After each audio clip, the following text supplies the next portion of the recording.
लेखक ने इस अंश में कहा है कि नागरी लिपि के आरंभिक लेख हमें दक्षिण भारत से ही मिले हैं। यह लिपि नंदी नागरी लिपि कहलाती थी।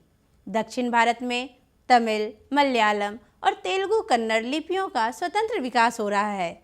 फिर भी कई शासकों ने नागरी लिपि का प्रयोग किया है। जैसे 11वीं सदी में राजराज और राजेंद्र जैसे प्रतापी चोल राजाओं के सिक्कों पर नागरी अक्षर अंकित है। 12वीं सदी में केरल के शासकों के सिक्कों पर वीर केरलस्य जैसे शब्द मिलते हैं। इसी प्रकार 9वीं सदी के वर्गुन का पलियम ताम्रपत्र नागरी लिपि में है, तो 11वीं सदी में इस्लामी शासक की नींव डालने वाले महमूद गजनवी के चांदी के सिक्कों पर भी नागरी लिपि के शब्द मिलते हैं। गजनवी के बाद मोहम्मद गौरी, अलाउद्दीन खिलजी, शेरशाह आदि शासकों ने भी सिक्कों पर नागरी शब्द खुदवाए हैं। अकबर के सिक्कों पर तो नागरी लिपि में रामसी शब्द ही अंकित है। तात्पर्य है कि नागरी लिपि का प्रचलन ईसा की 8वीं-9वीं सदी से ही आरंभ हो गया था। इस अनुच्छेद के कुछ महत्वपूर्ण बिंदुओं को हम इस प्रकार देख सकते हैं। दक्षिण भारत की नागरी लिपि को ही नंदी नागरी लिपि कहते हैं। उत्तर भारत की नागरी लिपि देवनागरी। सर्वप्रथम विजयनगर के राजाओं के लेखों की लिपि नंदी नागरी कहलाई। ये कुछ महत्वपूर्ण बिंदु हैं, आप देख सकते हैं। दक्षिण भारत में नागरी लिपि नंदी नागरी यानी जिसे हम कहते हैं, उसके लेख 8वीं सदी से मिलते हैं। उत्तर भारत में नागरी लिपि में लेख 9वीं सदी से मिलते हैं, यानी 8वीं-9वीं सदी से सारे देश में नागरी लिपि प्रचलित हो चुकी थी। निबंध के अनुच्छेद में आपने देखा और सुना भी कि लिपि, लेख और उनके क्षेत्रों की बात की गई है। मैंने इसे वर्गीकृत किया है ताकि आप अच्छी तरह से समझ सकें। नंदी नागरी लिपि में कोंकण के शिलाहार के लेख मिलते हैं। मान्यखेट यानी राष्ट्रकूट में के जो लेख है वे भी नंदी नागरी में मिलते हैं। देवगिरी के यादवों के यहाँ विजयनगर के शासकों के लेख भी नंदी नागरी में मिलते हैं। इनके सारे क्षेत्र दक्षिण भारत के क्षेत्र कहलाते हैं। कोंकण, मान्यखेट, देवगिरी, विजयनगर के शासक, ये सभी दक्षिण भारत के क्षेत्रों में आते हैं। यदि हम नागरी लिपि की बात करें तो नागरी लिपि में मेवाड़ के गुहिलों के यहाँ के लेख मिलते हैं। गुजरात के सोलंकियों के लेख भी नागरी लिपि में मिलते हैं। परमार यानी आबू और चौहान, चंदेल बुंदेलखंड, कलचुरी वंश यानी त्रिपुरा, इनके लेख भी नागरी लिपि में मिलते हैं। ये सारे उत्तर भारत के क्षेत्र हैं। मेवाड़, गुजरात, आबू, बुंदेलखंड और त्रिपुरा। आगे हम देखें, नागरी लिपि में सिक्कों की भी बात की गई है कि सिक्कों पर नागरी लिपि में जो अंकित हैं शब्द वे कहाँ कहाँ मिलते हैं। तो दक्षिण भारत में यदि हम जाएं, दक्षिण भारत में देखें तो चोल राजाओं के शासनकाल में यानी 11वीं सदी में उनके सिक्कों पर नागरी लिपि के लेख मिलते हैं, शब्द मिलते हैं। केरल के पराक्रम बाहु, विजय बाहु, इनके यहाँ भी इनके सिक्कों पर नागरी लिपि के शब्द अंकित हैं। श्रीलंका में भी जाइए, 12वीं सदी में, वहाँ आपको नागरी लिपि में शब्द मिलेंगे, सिक्कों पर अंकित वो होंगे। ये क्षेत्र दक्षिण भारत के कहलाते हैं। यदि हम उत्तर भारत की बात करें तो महमूद गजनवी, मोहम्मद गौरी, अलाउद्दीन खिलजी, शेरशाह, बादशाह अकबर ने जो सिक्के निकाले थे उन सभी सिक्कों पर भी नागरी लिपि के शब्द अंकित हैं। अगले अनुच्छेद में गुनाकर मूलेक कहते हैं कि गुप्त काल की ब्राह्मी लिपि तथा बाद की सिद्धम लिपि के अक्षरों के सिरों पर छोटी आरी लकीरें या छोटे ठोस तिकोन हैं, लेकिन नागरी लिपि की मुख्य पहचान यह है कि इसके अक्षरों के सिरों पर पूरी लकीरें बन जाती हैं और ये सिरों रेखाएं उतनी ही लंबी रहती हैं जितनी कि अक्षरों की चौड़ाई होती है। हाँ, कुछ लेखों के अक्षरों के सिरों पर अब भी कहीं कहीं तिकोन दिखाई देते हैं। दूसरी स्पष्ट विशेषता यह है कि इस प्राचीन नागरी के अक्षर आधुनिक नागरी से मिलते जुलते हैं और इन्हें आसानी से थोड़े अभ्यास के बाद पढ़ा जा सकता है। हम बता चुके हैं कि दक्षिण भारत से नागरी यानी नंदी नागरी लिपि के लेख 8वीं सदी से मिलने लग जाते हैं और उत्तर भारत से 9वीं सदी से, लेकिन हम यह नहीं कह सकते कि अमुक निश्चित समय से ही नागरी लिपि की शुरुआत होती है। नागरी जैसे अक्षर कुछ पुराने लेखों में दिखाई देते हैं और पुरानी शैली के कुछ अक्षर नागरी लेखों में भी दिखाई देते हैं। अब हमें यह देखना है कि इस नई लिपि को नागरी, देवनागरी या नंदी नागरी क्यों कहते हैं। नागरी नाम की उत्पत्ति तथा इसके अर्थ के बारे में विद्वानों में बड़ा मतभेद है। एक मत के अनुसार गुजरात के नागर ब्राह्मणों ने पहल इस लिपि का इस्तेमाल किया, इसलिए इसका नाम नागरी पड़ा। इस मत को स्वीकार करने में अनेक अड़चनें हैं। एक अन्य मत के अनुसार बाकी नगर सिर्फ नगर हैं, परंतु काशी देवनगरी है, इसलिए काशी में प्रयुक्त लिपि का नाम देवनागरी पड़ा। स्पष्टतः यह एक संकुचित मत है। अल-बेरूनी ने अपने ग्रंथ 1030 ईस्वी में लिखा है कि मालवा में नागर लिपि का इस्तेमाल होता था। अतः यह स्पष्ट है कि 1000 ईस्वी के आसपास नागर या नागरी नाम अस्तित्व में आ चुका था। दरअसल यह शब्द और भी कुछ पहले अस्तित्व में आ चुका था। इतना निश्चित है कि यह नागरी शब्द किसी नगर अर्थात बड़े शहर से संबंधित है। पादताड़ितकम नामक एक नाटक से जानकारी मिलती है कि पाटलिपुत्र यानी पटना को नगर कहते थे। हम यह भी जानते हैं कि स्थापत्य की उत्तर भारत की एक विशेष शैली को नागर शैली कहते हैं। अतः नागर या नागरी शब्द उत्तर भारत के किसी बड़े नगर से संबंध रखता है। असंभव नहीं है कि यह बड़ा नगर प्राचीन पटना ही हो। चंद्रगुप्त द्वितीय यानी विक्रमादित्य का व्यक्तिगत नाम देव था, इसलिए गुप्तों की राजधानी पटना को देवनगर भी कहा जाता होगा। देवनगर की लिपि होने से उत्तर भारत की प्रमुख लिपि को बाद में देवनागरी नाम दिया गया होगा, लेकिन यह सिर्फ एक मत हुआ। हम सप्रमाण नहीं बता सकते कि यह देवनागरी नाम कैसे अस्तित्व में आया। ईसा की 14वीं-15वीं सदी के विजयनगर के शासकों ने अपने लेखों की लिपि को नंदी नागरी कहा है।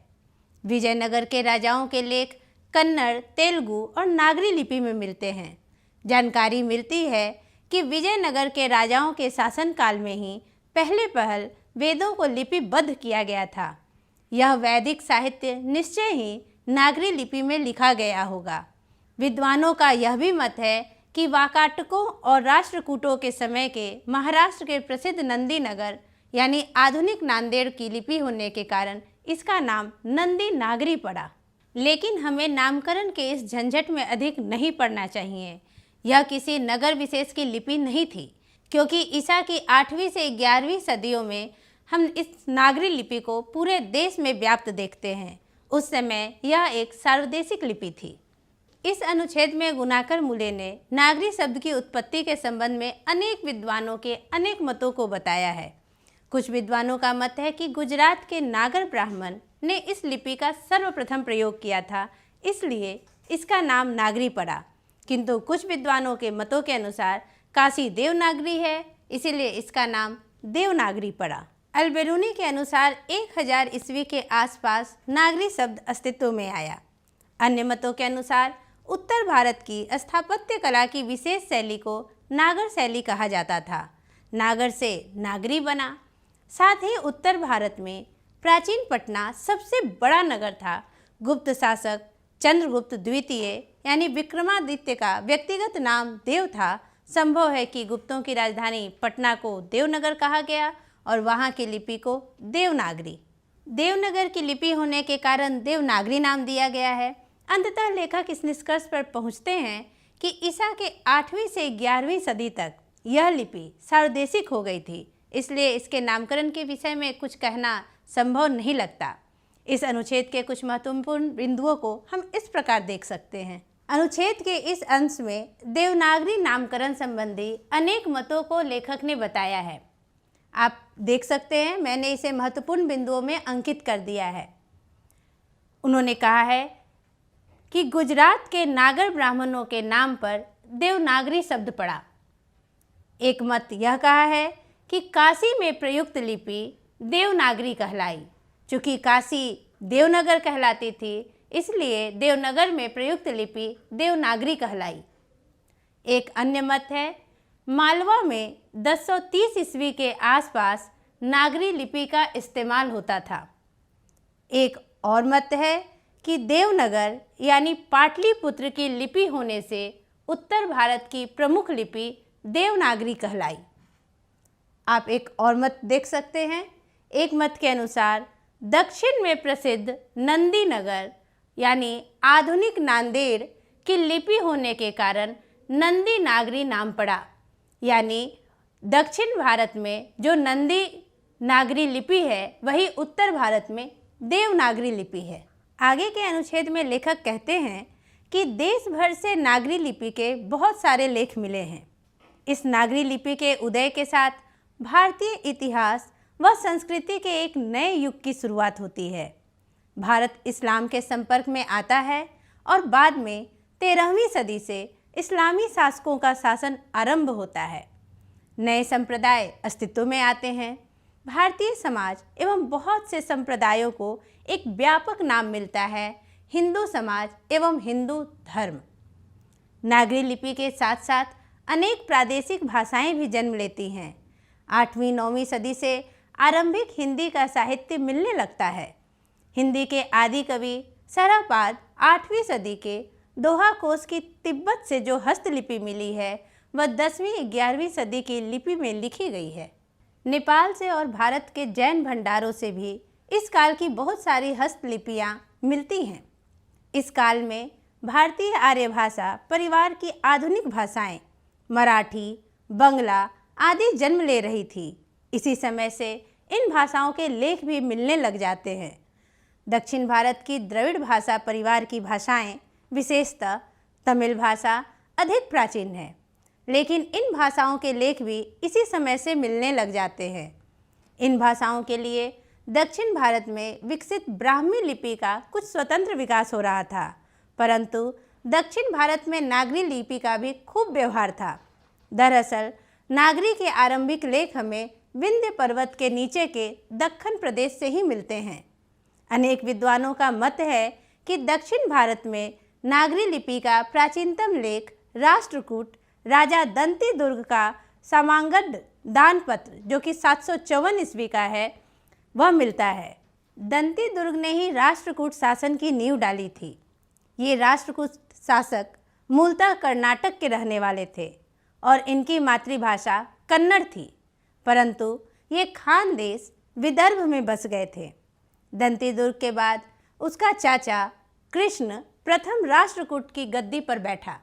इसे कृष्ण के शासनकाल में एलोरा, प्राचीन एलापुर, वेरुल ये कहा जाता था। ये अनुपम कैलाश मंदिर पर पहाड़ को काट कर बनाया गया था। कृष्ण के कुछ लेख भी मिले हैं। 9वीं सदी में अमोघवर्ष एक प्रख्यात राष्ट्रकूट राजा हुआ। इसी अमोघवर्ष ने राष्ट्रकूट की नई राजधानी मान्यखेट, जिसे मालखंड भी कहते हैं, उसकी नींव डाली। अमोघवर्ष के शासनकाल में ही जैन गणितज्ञ महावीर आचार्य 850 ईस्वी जिनका समय है, उन्होंने गणित सार संग्रह की रचना की थी। ईसा की 8वीं सदी में पश्चिम महाराष्ट्र के कोंकण प्रदेश में शिलाहारों का राज्य स्थापित हो गया था। 11वीं सदी में इनकी एक शाखा का राज्य कोल्हापुर, सतारा प्रदेश में भी स्थापित हो गया था। इन शिलाहारों के अनेक नागरी लेख मिले हैं। 11वीं सदी में नागरी लिपि में प्राचीन मराठी भाषा के लेख मिलने लग जाते हैं। अक्षी यानी कुलाबा जिला से शिलाहार शासक केशीदेव प्रथम का एक शिलालेख 1012 ईस्वी में मिला है, जो संस्कृत मराठी भाषाओं में है। इसकी लिपि नागरी है, परंतु दिवे आगर रत्नागिरी जिला तामपत्र पूर्णतः मराठी में है। इसे मराठी का आद्य लेख भी माना जाता है। नागरी लिपि में लिखा गया यह ताम्रपट 1060 ईस्वी का है। कर्नाटक प्रदेश का श्रवणबेलगोल स्थान जैनों का एक प्रसिद्ध तीर्थ स्थल है। यहाँ गोमटेश्वर का एक भव्य पुतला खड़ा है। इस स्थान से विविध भाषाओं और लिपियों के अनेक लेख मिले हैं। यह है श्री गंगराजे सुताले करियावले। श्री गंगा राजा ने परकोटा बनवाया। एक अन्य नागरी लेख में लिखा है श्री चामुंडराजे करवय ले। ये लेख दक्षिण की शैली की नागरी लिपि में है। देवगिरी के यादव राजाओं के नागरी लिपि में बहुत सारे लेख मिलते हैं। यादव राजा रामचंद्र 13वीं सदी में जो थे, उनके ताम्रपत्र में ए और ओ की मात्राएं अक्षरों की बाईं ओर है। कल्याण के पश्चिमी चालुक्य नरेशों के लेख भी नागरी लिपि में हैं। उड़ीसा यानी कलिंग प्रदेश में ब्राह्मी की एक विशेष शैली कलिंग लिपि का अस्तित्व था, परंतु गंग वंश के कुछ शासकों के लेख नागरी लिपि में भी मिलते हैं। नागरी लिपि के लेख न केवल पश्चिम तथा पूर्व भारत से बल्कि सुदूर दक्षिण भारत से भी मिले हैं। दक्षिण भारत के पांड्य प्रदेश से राजा वर्गुन के पालियम ताम्रपत्र मिले हैं। प्रथम ताम्रपत्र तमिल में शुरू होता है, परंतु इसकी दूसरी ओर से नागरी लिपि यानी संस्कृत भाषा का लेख शुरू होता है। यह ईसा की 9वीं सदी का है। उत्तर भारत में पहले पहल गुर्जर प्रतिहार राजाओं के लेखों में नागरी लिपि देखने को मिलती है। अनेक विद्वानों का मत है कि ये गुर्जर प्रतिहार बाहर से भारत आए थे। ईसा की 8वीं सदी के पूर्वार्ध में अवंती प्रदेश में इन्होंने अपना शासन खड़ा किया और बाद में कन्नौज पर भी अधिकार कर लिया था।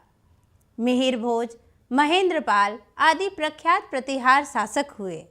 मिहिर भोज का समय 840 से 881 ईस्वी है। उनकी ग्वालियर प्रशस्ति नागरी लिपि यानी संस्कृत भाषा में है। धारा नगरी का परमार शासक भोज अपने विद्यानुराग के लिए इतिहास में प्रसिद्ध है, परंतु इस शासक के बहुत कम अभिलेख मिलते हैं। इस राजा के बंसवाड़ा और बेतमा दानपत्र क्रमशः कोंकण विजय तथा कोंकण विजय पर्व के अवसरों पर दिखाए गए थे। बेतमा जो कि इंदौर के समीप है, उसका दानपत्र 1020 ईस्वी का है। हमने उन्हीं आरंभिक नागरी लेखों की संक्षिप्त चर्चा की है जो देश के विभिन्न भागों से मिले हैं। 12वीं सदी के बाद हम उत्तर भारत के सभी हिंदू शासकों को देवनागरी लिपि का इस्तेमाल करते हुए देखते हैं। हमने यह भी देखा है कि कुछ इस्लामी शासकों ने भी अपने सिक्कों पर नागरी लेख अंकित किए हैं। निबंध के आखिरी अंश में लेखक ने क्रमशः कालक्रम से नागरी लेखों से संबंधित प्रमाण प्रस्तुत किया है, जिसे हम एक चार्ट पेपर के माध्यम से अच्छी तरह से समझ सकते हैं। तो आइए देखें। कालक्रम के आधार पर निबंध में नागरी लेखों के प्रमाण दिए गए हैं। हम इन्हें बिंदुवार किए हैं, आप देख सकते हैं। 754 ईस्वी में राष्ट्रकूट राजा दंती दुर्ग का सामांगन दानपत्र। 850 ईस्वी में जैन गणितज्ञ महावीर आचार्य का गणित सार संग्रह। इनमें नागरी लेखों के प्रमाण हैं। 840 से 881 ईस्वी के बीच प्रतिहार शासक की ग्वालियर प्रशस्ति, यह भी नागरी लिपि में लिखा गया है। 10वीं सदी में लिखित दोहा कोश, इसकी चर्चा मैंने निबंध में की थी, यह भी नागरी लिपि में है। 11वीं सदी में शिलाहार शासकों के शिलालेख। 12वीं सदी में केरल शासकों के सिक्कों पर नागरी लिपि अंकित है। 13वीं सदी में देवगिरी के राजाओं के ताम्रपत्र पर नागरी लिपि दिखाई पड़ती है। 14वीं-15वीं सदी में विजयनगर शासकों के लेख भी नागरी लिपि में लिखे गए हैं। इस्लामिक शासकों के सिक्कों पर भी नागरी लिपि अंकित है। इस प्रकार लेखक ने कालक्रम के आधार पर कुछ लेखों का जिक्र किया है जो आप देख सकते हैं। निबंध को पढ़ने के क्रम में हमें कुछ महत्वपूर्ण जानकारियाँ भी मिलती हैं। इस अनुच्छेद में कई महत्वपूर्ण जानकारियाँ मिली जिन्हें मैंने बिंदुवार अंकित किया है, आप देख सकते हैं। विजयनगर राजाओं के शासनकाल में वेदों को लिपिबद्ध किया गया था। सबसे पहले वेदों को लिपिबद्ध कब किया गया? तो विजयनगर राजाओं के शासनकाल में। ऐसे ही आप देख सकते हैं निबंध में आया है कि 13वीं सदी से इस्लामी शासकों का शासन आरंभ हुआ। हिंदी के आदि कवि सरहपाद हैं। एक और अन्य महत्वपूर्ण जानकारी प्राप्त हुई कि भारतीय आर्य भाषा परिवार की आधुनिक भाषाएं मराठी, बंगला आदि भाषाएं हैं। ठीक इसी प्रकार दक्षिण भारत की द्रविड़ भाषा परिवार की भाषाएं तमिल, कन्नड़, तेलुगु आदि हैं। एक जानकारी और आपको मिली कि दंती दुर्ग के चाचा कृष्ण के शासनकाल में एलोरा में कैलाश मंदिर पहाड़ को काट कर बनाया गया था। एलोरा के कैलाश मंदिर अत्यंत ही प्रसिद्ध है। अन्य महत्वपूर्ण जानकारियाँ आप देख सकते हैं। एक जानकारी और हमें मिली निबंध पढ़ने के क्रम में कि मराठी का आद्य लेख दिव्य आगर ताम्रपत्र है। एक और कर्नाटक प्रदेश का श्रवण बेलगोल स्थान जैनों का प्रसिद्ध तीर्थ स्थल माना जाता है। उड़ीसा, जिसे कलिंग प्रदेश कहते हैं, उसमें ब्राह्मी की एक विशेष शैली थी जिसे कलिंग लिपि कहते हैं। प्रथम ताम्रपत्र तमिल से प्रारंभ होता है मिलना। बेतमा दानपत्र 1020 ईस्वी का है। बेतमा स्थान इंदौर के समीप है। ऐसी कई महत्वपूर्ण जानकारियाँ हमें निबंध पढ़ने के क्रम में मिली।